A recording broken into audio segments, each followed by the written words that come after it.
Heyo everybody, Haku here with another One Piece discussion. I bet you weren't expecting another one this soon after the last, and honestly when I made the last one, neither was I. Thought that would be all there was to talk about in a big sense for a bit, but I don't do individual reviews, I just talk during the live reaction, so now when I have some additional thoughts some days later, there's not really a place for me to put that. So I really wanted to do another discussion, not only because now we've had chapter 1019, for those of you watching this a little bit later, to know where we are in the chronology of One Piece. We've had chapter 1019, we've got another 2-week break that I'm just gonna have to try to survive through. But also I've gone back and reread, not only have I talked with a bunch of you in the comments from the last discussion, but I've gone back and reread most of Onigashima.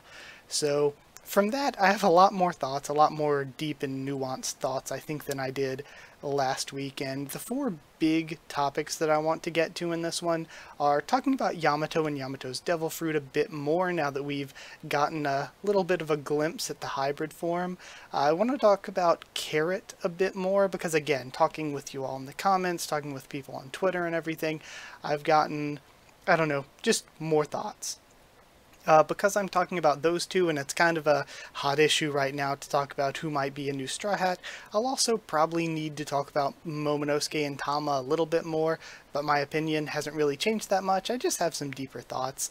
But the other two big topics I want to get to, one is kind of unrelated to Onigashima, but it's just something that I was thinking about that I was like, I don't know really where else to talk about this, and I don't want to make it its own separate video. So I'm going to talk about the Yuki Yuki no Mi and devil fruits in general a little bit. And then lastly, I want to talk about the thriller bark parallels that we could see with the ending to Onigashima. So those are sort of the four big things I want to talk about. And first I'll talk about Yamato and Yamato's devil fruit, since we got the glimpse at that at the end of chapter 1019. So I think the big thing that everybody's saying now is Kirin. From the look of it, I'm not totally entirely convinced. I wish I could put a picture of the panel up here while I'm talking about it, but the publishers are notoriously trigger happy with panels from One Piece being shown and copywriting you, so I'm not going to do that. But a lot of people are saying probably Kirin, and here's the thing. Kirin, when it comes to the traditional folklore description, looks nothing like it, but Kirin, when it comes to video game interpretations, anime and manga interpretations, Kirin is just so all over the place with how it's interpreted in video games and anime that it's you show me just about anything and say it's a Kirin and I'm like, yeah, I guess. Even the third One Piece movie, I've been on a One Piece movie marathon, the third One Piece movie had a Kirin, and it was sort of a lion with golden antlers, so there's that. But yeah, people are saying probably a Kirin, and I think that's kind of the most likely. I think when I saw it, I was a little bit underwhelmed by it. I think it just had my expectations set way too high. I was expecting something that looked really, really, really cool, and then I see it and I'm like, to me it doesn't even look as cool as, say, Wanda's Sulong, which we got to see once, and Wanda's just a side character. So yeah, I don't know. I didn't think it looked all that great. I think it has a lot of potential, though, in one aspect. I think it would be really, really, really cool if it were a kotobuki, which is described in folklore as a chimera. I'll leave, I don't know, a Wikipedia link in the description and comments or something so you can see what I'm talking about. But it's a chimera made up of the 12 animals of the Eastern Zodiac and everything, and it's said to have the ears of a rabbit, the face of a rat, and I mentioned Yamato's face looking rodent-like to me when I first read, the horns of a bull, which make a lot more sense than usually Kirin are supposed to have antlers, but I know sometimes they have a unicorn single horn in depiction, so I don't know, the horns I think fit Yamato a bit better. But here's the thing, Yamato has horns in his normal regular ass human form, so it's the horns could just be a part of whatever racial features are going on there.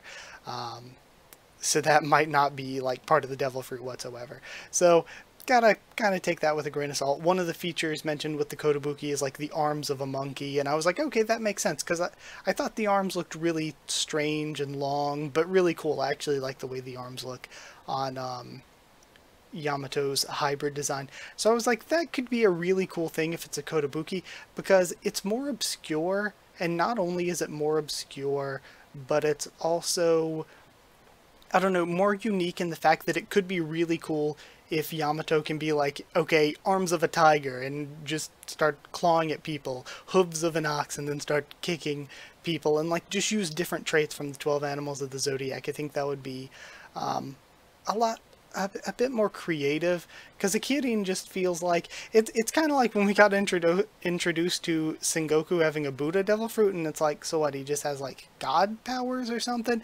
It's like not entirely clear like where the powers could potentially end. It's like, yeah, you just have super sacred god powers, and same thing with Kirin is like, okay, so does Yamato just have god powers now? What is this?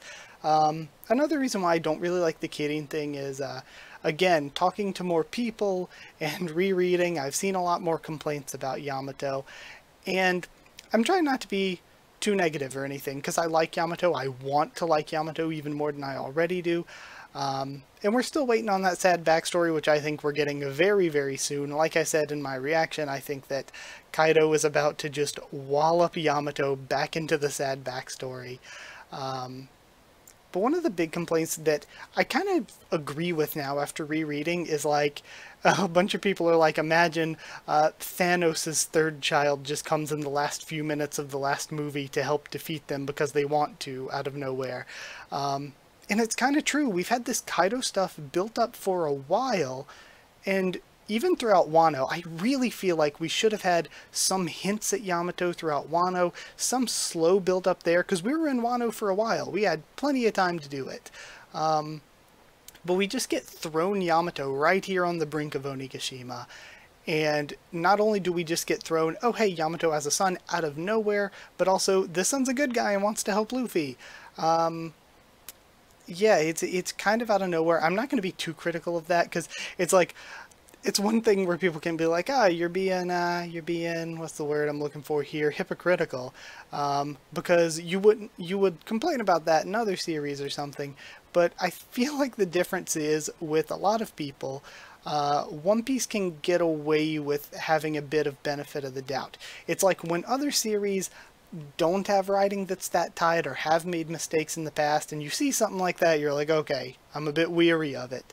But really, when I think about One Piece, Oda really hasn't written things like that before. Oda hasn't failed me before. I have no reason to doubt that Oda is going to make this all make sense and make it all worth it.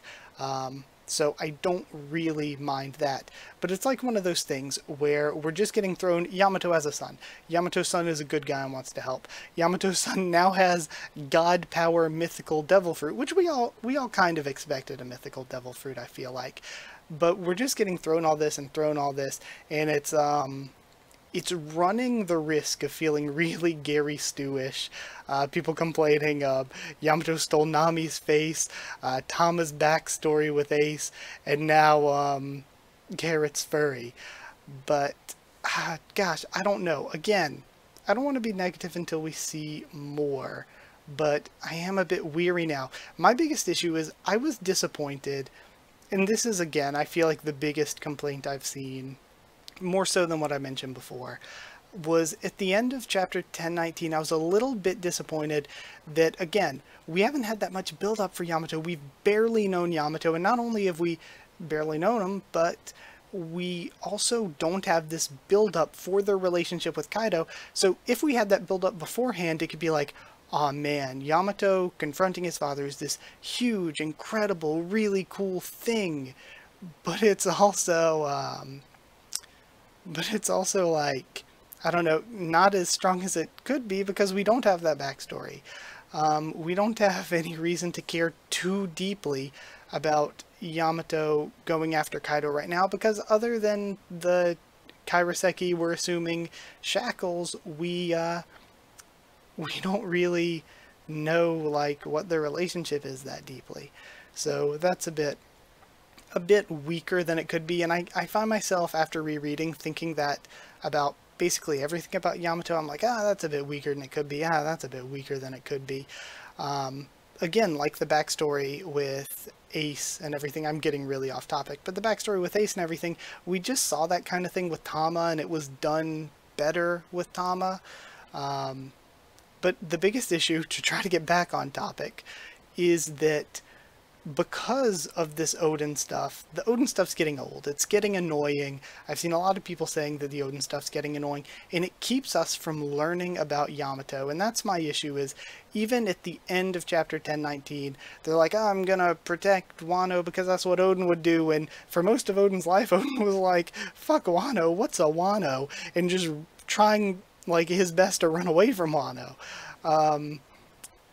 I know, like, towards the end there, he, like, would embarrass himself to protect his people, but for most of his life, protecting Wano was not the goal for Odin at all. And I don't know, I just feel like it keeps us from seeing Yamato. I want to see Yamato. Again, Yamato was last minute introduced, just hot-shotted into the arc, and has not been developed whatsoever. We haven't seen any of Yamato's character. All we've seen is, I want to be Odin, and I was hoping with this confrontation with Kaido we would get more than that, and it's still just, I want to be Odin. That's all we've got to work with. Of course, again, I think the sad backstory is coming, and that could change things, but even with the sad backstory, I kind of feel like Yamato's a pretty weakly written, I'm not going to say poorly written, definitely not, but weakly written character right now. And that's a bit, I don't know, a bit disappointing. I want a bit more for a character that's like just been thrown in, and it's like, oh yeah, now they have god powers. Also, another thing with Yamato, of course, like, using people's preferred pronouns is not difficult. I use he because, again, on the official One Piece YouTube channel, there were videos that used he in the subtitles for Yamato, so I'm like, okay, yeah, if it's on the official website, I think that's good, but I want to warn people not to get their hopes up extremely, extremely high for thinking Yamato is trans representation in One Piece, because that's another thing I've seen just a ton of people saying, oh, I love Yamato, Yamato should join the Straw Hats because trans representation, and like, that's all they're like hedging their bets on, but I feel like a lot of people have a lot of wishful thinking going on, and are setting themselves up to be salty and upset in the end, because as of right now, the only reason, specifically said by Yamato himself, that he views himself as a man is because Odin was a man. So I kind of feel like there's a really strong chance, maybe even more than a 50% chance, that by the end of Yamato's character arc, they're going to be like, oh hey, I'm not Odin anymore, I'm Yamato, and therefore I'm a woman. And again, we could still have Yamato say, I'm a man, and that'd be really cool and really great. But Yamato is not written in the way that Kiku was written, where Kiku was a really serious and cool way of representing a trans character in One Piece. Yamato's not been written that way. So I kind of want people to temper their expectations a little bit, because I feel like a lot of people are setting themselves up to be disappointed and upset when the very real possibility comes around that Yamato drops the Odin shtick and also drops the male pronouns along with it. Again, that has to do with the character not being that deep yet. And another reason for it that we could be looking into, Kaido keeps calling Yamato son, and that's another thing I want to get into because it kind of relates to the Momonosuke stuff. I feel like a lot of that, we might get into the sad backstory, we don't know what's happened to Yamato's mother. If Yamato lost his mother at a young age or something, Kaido could be like, because again, Kaido's a villain. Sexism is not out of the realm of possibility for a villain. Yamato's like, well crap, now I only have one child, it's gotta be a son so that I can make it the Shogun of Wano, because we know that Wano wants, or that Kaido wants to make his child the Shogun of Wano. So he may have just raised Yamato as a son because he wants to use Yamato as a potential Shogun candidate of Wano. And we see it again, possibly with Kaido in the past, where when he took out Oden, he wasn't really that worried about Hiyori. He didn't really seem that concerned with Hiyori, but he wanted to find Momonosuke most importantly. So again, that is a real part of the issue there. Sorry, losing my train of thought just a little bit.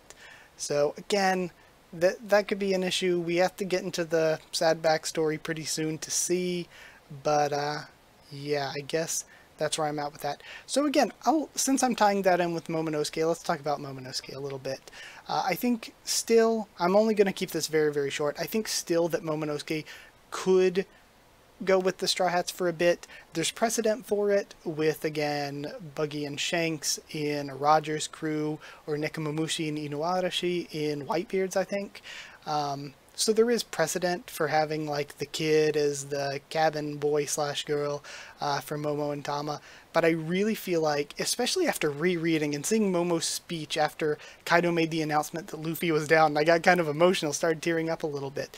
Momonosuke, though I said last discussion I find him annoying, he's a really well-written character, and I feel like his character arc has all been about preparing him to be a leader and him stepping up to be this next leader of Wano. So again, that could be put on hold for a little bit so that he can travel with the Straw Hats, but I really feel like Momonosuke might end up as the young child shogun of Wano after Onigashima's end. I think there's a very strong possibility of that Momonosuke has a very small chance of joining, because I really feel like his character arc is leading him to be the shogun, like, pretty immediately. And people bring up, oh, Hiyori is a possibility until Momonosuke gets back, but leadership and stuff like that was not at all any part of what Hiyori's development was before. And also, again, we don't know how Wano's culture works, if they would have a female shogun anyway, or if, again, it has to be Momonosuke. Or one theory that I don't think is too likely, but one theory that I kind of like is Yamato becoming shogun, at least until Momonosuke's old enough.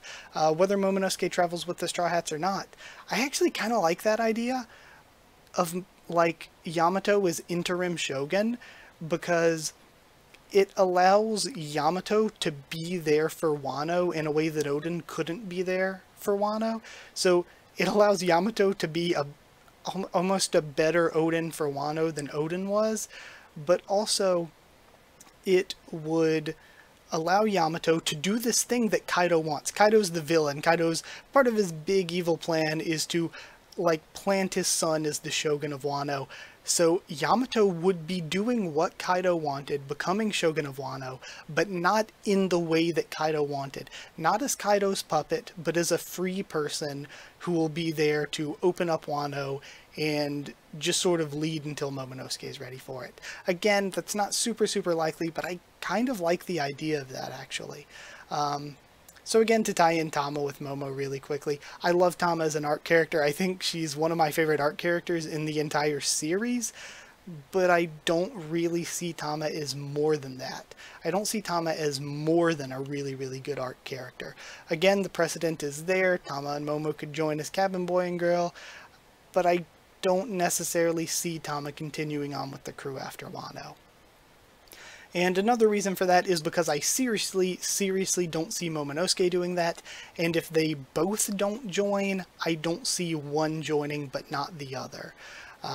So because of that, it kind of makes me think less of Tama joining. Also, there's just the fact that even though they were part of the crew, I'm pretty sure, like, Shanks and Buggy didn't go on the, like, final journey to Laugh Tale or anything. So again, it would make sense that the Straw Hats wouldn't have kids with them on their, like, final journey. So I'm thinking no for those two when it comes just to being Straw Hats and everything. Now to talk about Carrot a little bit more. So for Carrot, again, going back and rereading a bit, talking with people in comments, talking with people on Twitter, there are a lot of things brought up about Carrot and her potential for joining the Straw Hats, or just her potential for the future of this arc, that I didn't really think about before doing my last discussion. One of the things is Yamato could totally fit this way too.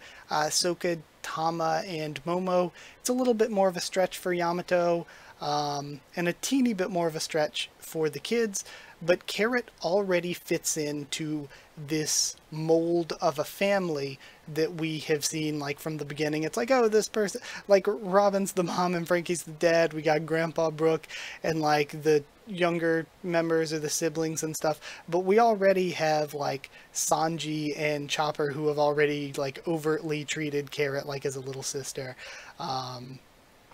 That again, she really does fit into that role. And another thing that people brought up that I was like, oh yeah, why didn't I think of that before making my last discussion, is that it would make no sense at all for Oda to just drop Carrot here, to just have her lose to Perisparrow and disappear, because if that were to happen, then what was the point of her being there for Pedro's sacrifice and that whole speech and everything? What was the point of carrying her around for like 4 arcs? What's all the point of all the shots with her in the Straw Hats? What's the point of learning about her jumping super high and seeing things super far away as a potential lookout?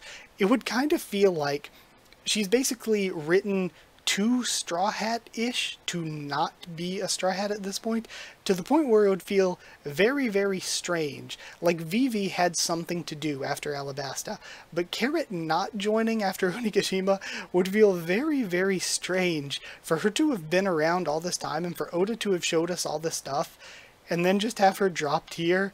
It would be like, well, you could have just left that stuff out then, and you know, like we really didn't need all that stuff. So it would be very strange to just drop her. Also, I want to talk about a little bit of the things that people bring up in terms of reasons that Carrot shouldn't join. Here's the thing with Carrot, Yamato, Tama, and Momo. I see a lot of reasons that all 4 should join. A lot of things that kind of fit with previous Straw Hats joining. I think of the 4 of them, Yamato is the most weakly written so far. Again, we haven't seen the sad backstory, but even outside of having a sad backstory, plenty of characters get that and don't end up joining because they don't really fit the mold in a particular way. I mean, look at Kiros and Rebecca. So for me, Yamato is like the least likely written that way. Sorry, I'm losing my train of thought again. But then Tama and Momonosuke as well are a little off. Tama more than Momonosuke. Tama makes less sense than Momonosuke. Momonosuke has a little bit more going on, but again, just like Vivi, I feel like Momonosuke is the Vivi character here. Momo has something to do. He has a kingdom to rule, even if not immediately. So I think Momo is going to definitely be in a Vivi sort of situation at the end of this. But with Carrot, she fits so well, and when it comes to marks against these characters for reasons why they shouldn't join, there are some things with Momonosuke, like he should stay back with Wano, or he just has other things to do, he's just a kid. The same thing goes with Tama in a few of those ways.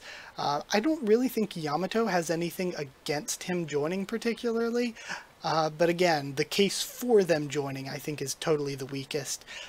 Whereas with Carrot, every reason that I've seen brought up of why, oh no, she couldn't possibly join because of this, I just think none of those reasons make sense. People saying she couldn't join because there's just very little of her in Wano, I don't think is a good excuse, because outside of Zoro and a little bit of Sanji, we didn't see the vast majority of the Straw Hats do pretty much anything throughout Wano. We got to see a little bit here and there, but for the most part, they were off screen doing their own things, just like Carrot was. So again, that's not a very strong reason for me either. And another reason, people keep saying that, oh, Carrot would just be a part of the weak trio, or Carrot's too weak, and like, some of these things, I'm like, this is Tower of God levels of people like commenting stuff and writing stuff, and I'm like, how have you read the series and are commenting this? It just doesn't, to me, make any sense that you would read and still like believe this. Like, Carrot being weak makes very, very little sense. I think I'm going to get into a little bit of discussion about combat strength in the crew, but I also want to bring up two caveats first. The first being that power scaling is dumb in One Piece, because that's not the way that any fight is basically ever written in One Piece. Look at every single Luffy fight aside from maybe like Fishman Island. There's maybe one more that I was thinking of. But if you look at every Luffy fight, he always beats somebody that, on paper, if we're doing like power scaling and stuff, is stronger than him. And it's because he finds a way to win after losing once or twice. He always loses, learns, grows, adapts, and finds a way to beat someone stronger than him because he has a strategy or an advantage like he had against Enel. A big, like, one to bring up is Crocodile, where he learned first that he needs to use the water, and then he learned that he could use his blood, and of course there was a lot of shonen protagonisty stuff going on there. But even here with Kaido, he gets beat down by Kaido, so he trains and learns the Ryuo application of Haki. He's been beaten down once again by Kaido, even though he had Zoro and Kid and Killer and Law up there with him to assist him in the fight against the Yonko. But he was still beaten, so he has to come back again, and I'll get to what I think is going to happen there. But my point is that Luffy is always taking down somebody stronger than him by getting defeated and coming back and learning, so power scaling is pretty much meaningless because that's never ever how fights are written in One Piece. But to me, if Carrot were to join the crew, she would be around the middle, but on the upper end of things. I think, without much discussion at all, I would say that Carrot would definitely be stronger in combat. Oh wait, my other caveat is that combat isn't everything for being a Straw Hat. Chopper can fight, but he's also, look at his usefulness in Zou. Look at his usefulness here on Onigashima. He's a doctor, that's important. Sanji's a really, really good fighter. But look at Sanji's importance in Whole Cake. It wasn't about fighting at all. It was about his love for cooking and him being able to get the cake ready for Big Mom. With Usopp, he's, even as recently as Zou, made a lot of the weapons that the Straw Hats use, with the new Climate Act for Nami. So again, there's a lot more important things than just fighting ability. But if I am getting into these people that are like, she'd be part of the weakling trio where Carrot's too weak to join, I think Carrot would absolutely, without any doubt to me, be a stronger fighter than Usopp or Chopper or Nami, or even Frankie. I would definitely say that, like, you know, she would be a really stronger fighter than Frankie. Robin is a little bit weird, because Robin's always one that you think, like, her power, she should be incredibly, incredibly OP. But then you look at what happened on Dressrosa and a lot of other things with Robin, and you're like, she's kind of written a little bit weakly as a fighter. Even though, like, you think, wow, she should be really OP. Then comparing to Brook, I think if you take Sulong out of the conversation, that it's a bit more of an argument, but I would still say that Carrot is the better fighter than Brook. Barely, but again, that's taking Sulong out of the conversation. If you bring in Sulong, then I definitely think Carrot beats Brook there. But then if you compare Carrot to Sanji, who I think would be the next on the list, I think that Sanji, like, the only people that I think in the Straw Hats that would be stronger than Carrot, other than Luffy, are Jinbei, Zoro, and Sanji. And even then, if you bring in Sulong into the mix, I think there's an argument to be had with Sanji, because Sanji sometimes is written weirdly weakly, but sometimes he's written, like, weirdly strong. So with Sanji, it's all over the place. But if you take away Sulong, then yes, Sanji definitely beats Carrot. So again, debunking the weakling thing, I feel like she would be one of the stronger members. She would be in the upper percentile at least. And then a bunch of people keep saying, oh, she lost to Parasparrow. How could she join when she lost to Parasparrow? Like, again, me being like, have you even read the series if you think this? Because Parasparrow embarrassed Chopper and Brook back on the Sunny at Whole Cake. And not only that, bounty doesn't equal strength, but Perospero has a bounty of 700 mil, way higher than any of the Straw Hats other than Luffy. So again, it just becomes one of those things where, yeah, losing to Perospero kind of makes sense. But again, I think that she's going to have to get back up, and again, I'm going to be talking about the future of her in this arc. She's going to have to get back up and maybe be the one to beat Perospero. We don't know what Nekomamushi's doing, how that's going to go, but yeah, I think a lot of people are going to have to beat people that are stronger than them. If Sanji continues this fight with Queen and has to beat Queen, that's somebody that on paper would be a lot stronger. Zoro with King, that's somebody who on paper would be a lot stronger. So Carrot beating Perospero isn't outside of the realm of possibility. I mean, heck, even Nami being the one to hit that last shot on Ulti after, respect to Ulti, getting up after, like, finishing blow after finishing blow from all these people, is beating somebody that on paper would be a lot stronger.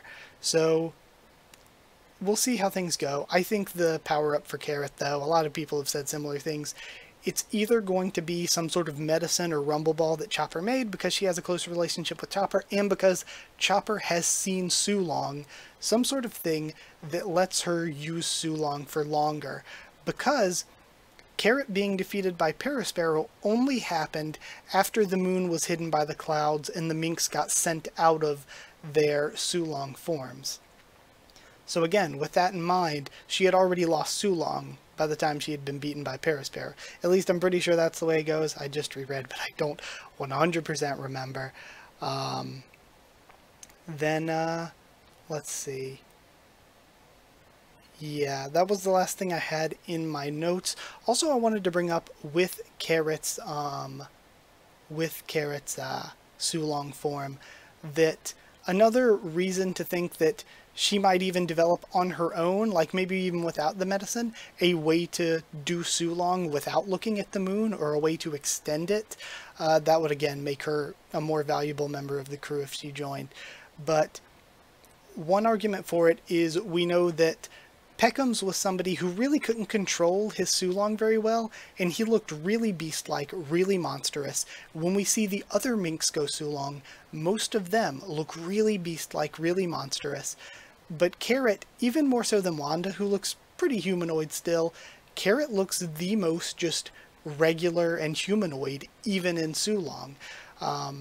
So it would stand to reason that she has the most control over that feral instinct that causes them to transform. So again, the setup may already be there for her to evolve the way she uses Sulong. And I think the way to evolve that would be to be able to use it without having to look at the full moon. But who knows? The full moon is still out. We still haven't reached the dawn yet. So that'll be more discussion for when I talk about the similarities to Thriller Bark and how I think this is going to go. But first, I'm going to talk about the Yuki Yuki no Mi just a little bit. Okay, so to do a little bit of discussion on the Yuki Yuki no Mi, I want to say that I believe we totally will see it again, because when do we ever see a Devil Fruit user die, which is rare enough, but a Devil Fruit user die without us learning where the Devil Fruit went? Even on Wano, we saw that somebody had the Clone Fruit and the Barrier Fruit, and we saw that those existed there. We don't know how they got somewhere else, but those old people that had them lost them, and eventually they wound up with Bon Clay and with Bartolomeo. But again, we always see where these Devil Fruits ended up going. With the Marimara no Mi was a really important one. The Gura Gura no Mi. So I believe we are going to see it again. I'm going to talk about where I think it went. So I think there's a non-zero chance. Like people have been saying all the time, theorizing it looked like rabbits or whatever when they were leaving Punk Hazard, that was the spirit of the Yuki Yuki no Mi, and that it went to Nami's tangerines, and either Nami's going to have it or Carrot's going to have it. I think there is a non-zero chance, but close to zero chance, that Nami or Carrot has it. I highly doubt they do, but for some reason, we have not been shown Carrot getting in seawater. Every time she's been around the ocean, like when she saves Luffy out of the flood, she doesn't touch the water. and I think that might have been an anime-only thing, but again, the animators are probably like, we don't know if she's going to be revealed to have a devil fruit. We can't show her diving in after him. Or when she goes Sulong back at Totland, she doesn't ever go in the water. So Oda has, like, kept her out of the water. Again, a lot of characters that are that way. So we have no idea whether Carrot's going to have a devil fruit. Again, I think the chance is pretty close to 0, but it isn't 0. The same thing goes for Nami having eaten it or picked it up recently. I also think there's a non-zero chance that the Marines with Tashigi and Smoker picked it up, because again, the world government seems extremely interested in devil fruits. Just look how highly they valued the ones they gave to the CP9 members, and how rare they were treated, or how they treated the Gum Gum fruit that was being transported by Who's Who. Another thing is, like, it kind of seems like we see devil fruit users all the time, but then when we think back on it, it's like only like important pirates, like only important pirates have it, like Yonko, big name captains, Shichibukai, and members of their crew. Like, even when we had a lot of people that weren't that strong that had devil fruits, they were part of Crocodile's crew, they were part of Doflamingo's crew. So devil fruits do seem kind of rare and important, or they're members of royal bloodlines that have devil fruits. And there's very few exceptions to that, like Tama. I would say Tama's one of the exceptions in just being a kid who happened to eat a devil fruit.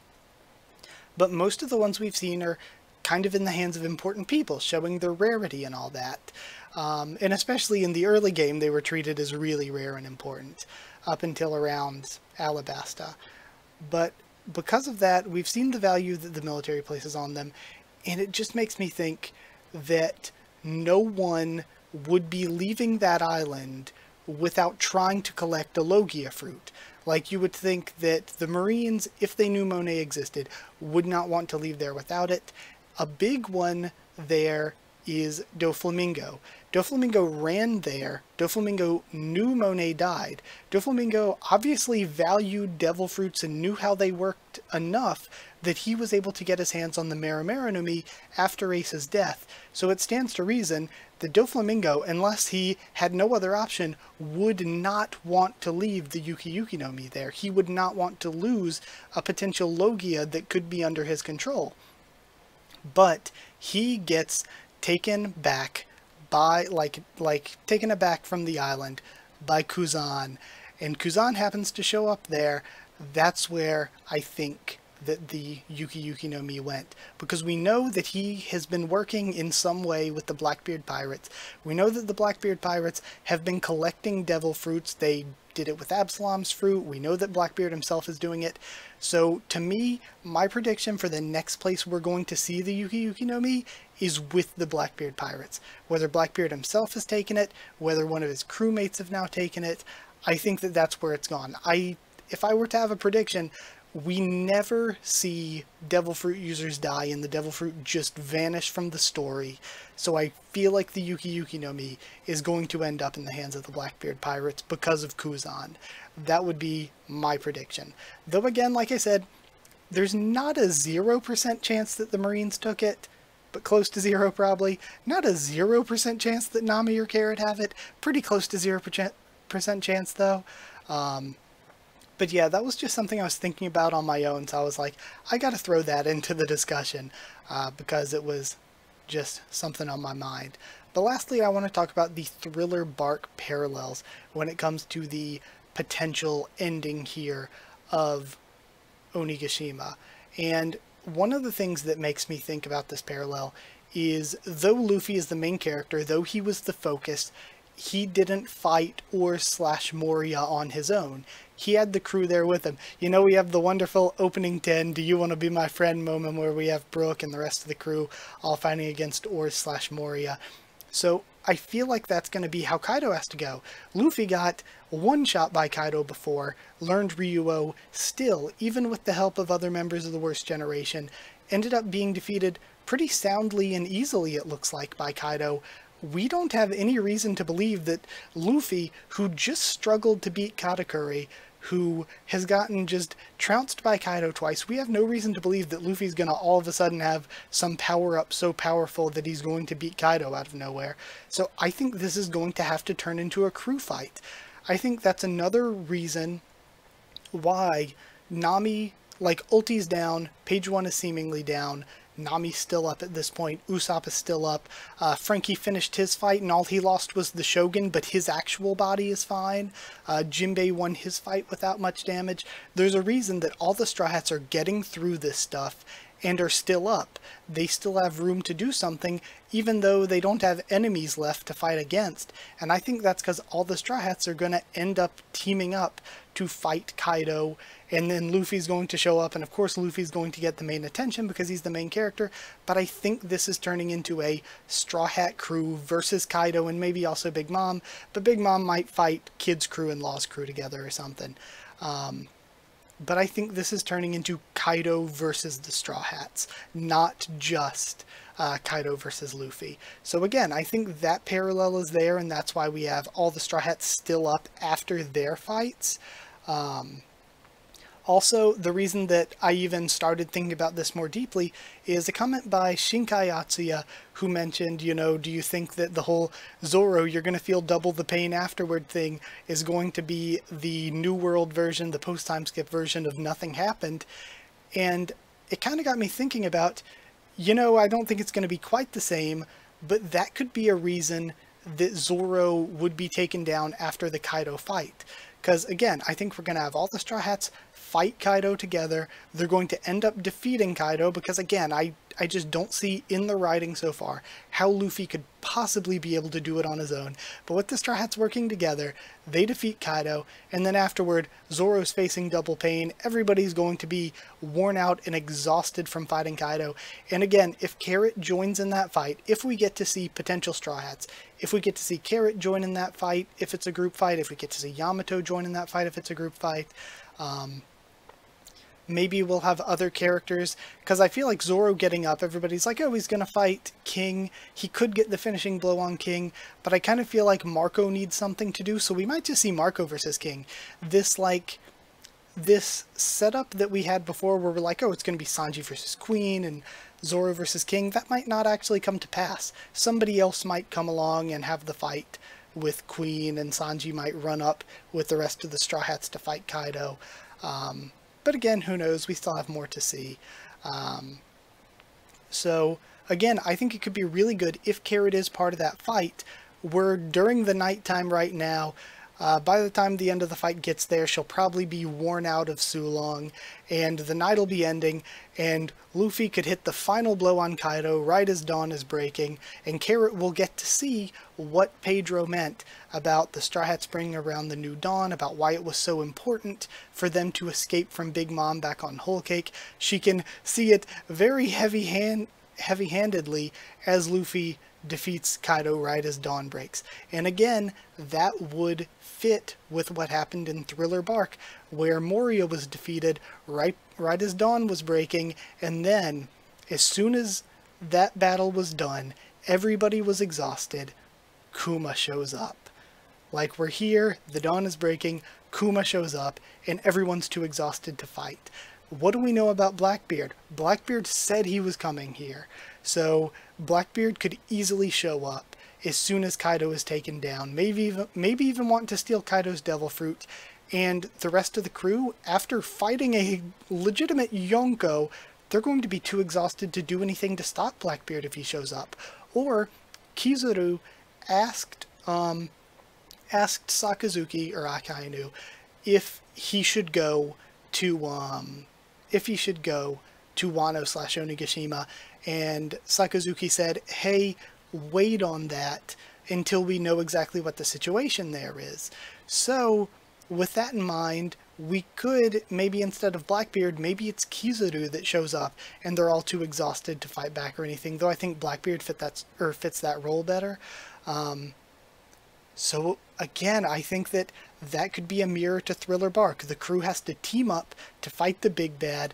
Once they finally do take down Kaido, they're all too exhausted, Zoro's going to have the double pain hitting him, and somebody else is going to be showing up, possibly Kizaru, but probably Blackbeard. So yeah, I think that's the way it's going to go. Like, it fits too perfectly to me. And as for how we get there, I think we're going to still be jumping over to Robin and Brooke's fight with Black Maria. We're going to be going to some of the other smaller fights, though I don't really think we're going to see a full fight with, like, Raizo and Fukurokuju. That'll probably be mostly off-screen. Or if Nekomamushi does end up fighting Perospera, that'll probably be mostly off-screen. Jack and Ino Arashi. We still don't know, like, Marco and King are fighting right now. Whoever might fight Queen, whether it's maybe Drake, if Drake takes down Apu and then goes after Queen. I don't know about that. The rest of, like, Law's crew and Kid's crew against Big Mom, we don't know how that's going to go. Where the hell the rest of the Big Mom pirates are, if any more of them are going to show up, we don't know. But again, I feel like we're going to jump around a little. We're going to see the end of the Tobiropo fights and stuff. And as we're doing that, we're going to see the Straw Hats, who aren't that injured after their fights, making their way up to the Skull Dome to fight as a unit against, and again, I mean, I guess back in Thriller Bark, Sanji had his fight with Absalom, Zoro had a fight with Ryuma. So again, they had their own fights before meeting up with the rest of the crew, and they all went after Moria. So again, I feel like it's the same sort of deal. They're all going to team up and fight Kaido, and then eventually Luffy's going to show up. We'll get the big finale with Luffy and Kaido with all the crew there for the assist, and after that, somebody shows up, probably Blackbeard. We get Zoro getting his double pain, and yeah, that's the way I think the rest of this arc might go.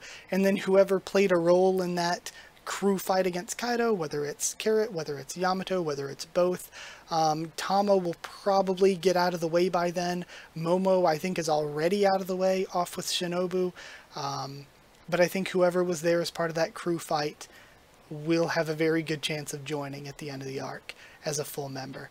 And of course, we had all the party set up at the beginning where Luffy's like, we're going to have a big banquet with everyone, and there we'll have our toast, and they could just add another cup or two to their 10. So yeah, that's where I think I'm at with this big discussion. It turned into like an hour long. Again, basically a solo podcast at this point. So yeah, more thoughts after a week of diving really deep into One Piece and Onigashima. That's where I'm at. But I guess that's it. I'm trying to think if there's anything that I forgot that would be important to bring up. But, yeah. So again, I think next chapter, I don't think we're going to jump straight into the Yamato backstory. I think we're going to cut, just like we did with chapter 10, 19, 10, 20, we'll be jumping around to a bunch of stuff at the beginning and at the end. And I think the middle might be another Tobiropo fight. I think it might be the Robin and Black Maria fight. And then eventually, when we're done with the Tobiropo fights, we'll get the sad backstory as Kaido just wallops Yamato into the sad backstory. And after that sad backstory, we'll get the Straw Hats showing up to confront Kaido, and we'll go on from there. And who knows what'll happen with the King, Queen, and Jack fights. We'll have to wait and see. So yeah, don't know the exact order, but following the pattern we've been going through with jumping around and then a Tobiropo fight, then jumping around, then a Tobiropo fight, I think that's how we're going to get there. But yeah, with that said, thank you so much for watching. Like if you did like the video, comment down there to tell me what you thought of these thoughts, what your thoughts are. Even more, whatever you want to talk about, I'm happy to talk about it. Subscribe for more One Piece, much more on the channel. Follow on Twitter if you want a link to the Discord server to talk to me or more of us there. Just ask and I can give you a link. And if you want to help support the channel on Patreon, help me keep making videos, it is patreon.com/Haku of the Tubes, or a link will be in the description. But either way, that is it. Thank you so much for watching, and I will see you all next time.